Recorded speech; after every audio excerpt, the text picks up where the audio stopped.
नमस्कार, मी सुभाष सुतार लोकसंवादमध्ये आपलं सगळ्यांचं स्वागत करतो. आणि मराठा आरक्षणाचा विषय आणि 14 ऑगस्ट 2023 रोजी मराठा समाजाचं प्रतीक म्हणून ज्यांचं नाव आज जगभर गाजतं आहे ते मनोज जरांगे पाटील हे 14 ऑगस्ट 2023 रोजी मराठा समाजाची भूमिका जालना जिल्ह्यातल्या अंतरवाली सराटी या गावामध्ये एकत्रित येऊन मांडणार आहेत.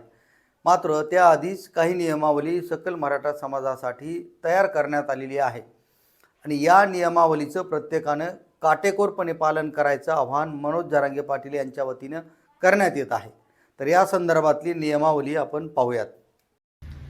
जय जिजाऊ, जय शिवराय, रामकृष्ण हरी. मनोज जरांगे पाटलांच्या 14 तारखेच्या सभेसाठी काही सूचना या व्हिडिओच्या माध्यमातून देतोय. या व्हिडिओच्या माध्यमातून सूचना देण्याचं कारण त्या दिवशी आपली कुठलीच धांदल होऊ नये, गैरसोय होऊ नये याच्यासाठी काही महत्वाच्या सूचना या व्हिडिओच्या माध्यमातून देतोय. आपलं काम आहे या सूचना जास्तीत जास्त लोकांपर्यंत गेल्या पाहिजे आणि म्हणून हा व्हिडिओ जास्तीत जास्त लोकांनी शेअर करा. पहिली सूचना, पुरेसं जेवण सोबतच घेऊन येणे. आपली स्वतःची भाजी भाकरी स्वतःच्या सोबत असली पाहिजे. चटणी भाकरी, कांदा भाकरी आपल्या सोबत असली पाहिजे.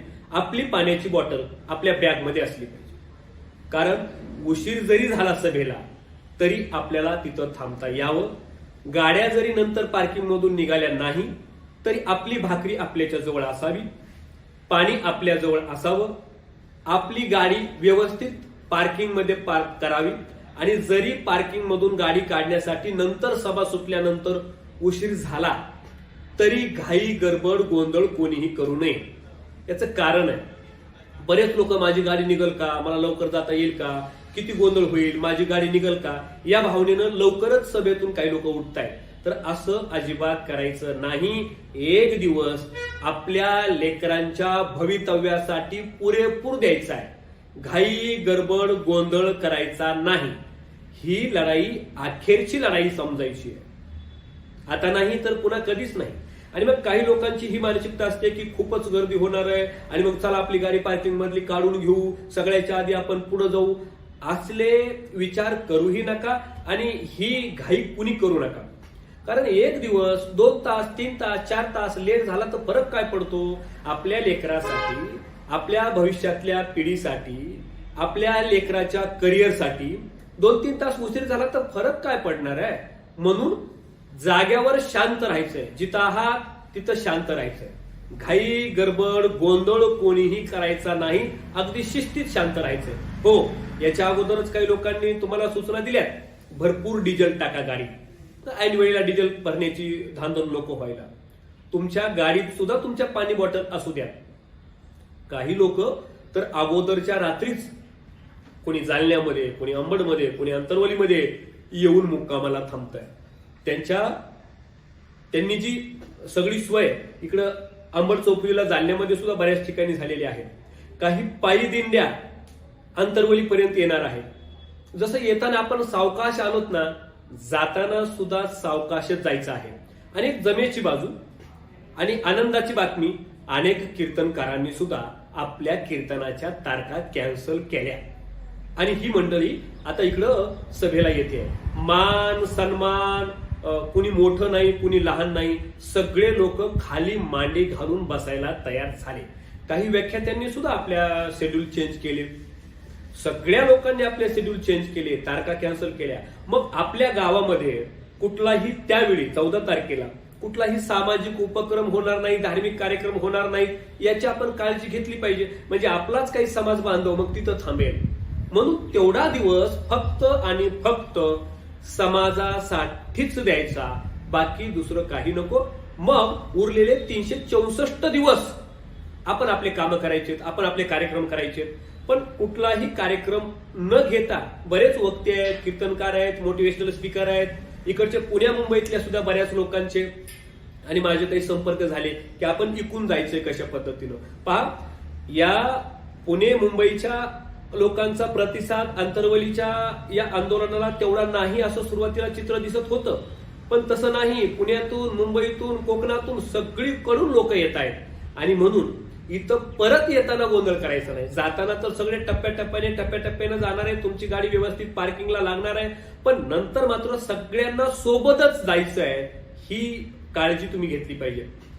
येताना लोक कोणी रात्री येतील, कोणी सकाळी येतील, कोणी आदल्या दिवशी येऊन थांबतील, पण जाताना काय, जातानाची काळजी आपण काय घेतली पाहिजे. एक समाज बांधव म्हणून जाताना घाई नको करायला. आपण एक दिवस दुसरी रात्र जरी गेली ना तरी समाजासाठी देतोय, आपल्या लेकरांच्या भाकरीसाठी देतोय.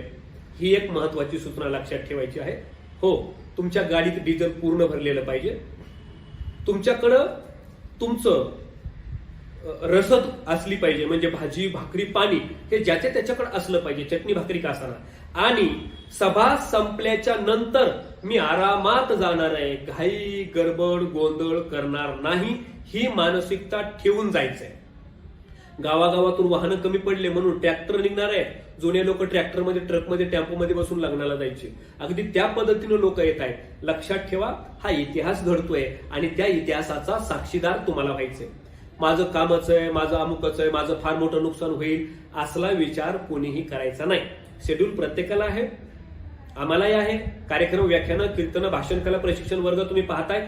या सगळ्या गोष्टीतून ज्याचं त्याला शेड्यूल आहे, ज्याचे त्याला बिझनेस आहे, ज्याचं त्याचं शेड्यूल बिझी आहे, पण या बिझी शेड्यूल मधून एक दिवस, फक्त एक दिवस समाजासाठी देत आहे आणि हा इतिहास घडतोय. या इतिहासामध्ये सहभागी व्हायचंय. उद्याच्या भविष्यातल्या पिढीने जर विचारलं ना तर 14 ऑक्टोबरला मराठ्यांची सगळ्यात मोठी सभा झाली होती आणि त्यावेळी तुम्ही कुठं होता, तर छाती ठोकपणे सांगता आलं पाहिजे, मी त्या सभेत होतो, मी त्या सभेचा साक्षीदार आहे, मी त्या सभेचा एक हिस्सा आहे. आणि होतं काय, आता मोठ्या माणसाला, प्रतिष्ठित माणसाला इथं जायचं, इथं कुठं बसायचं, मान सन्मान दिला जाईल का नाही.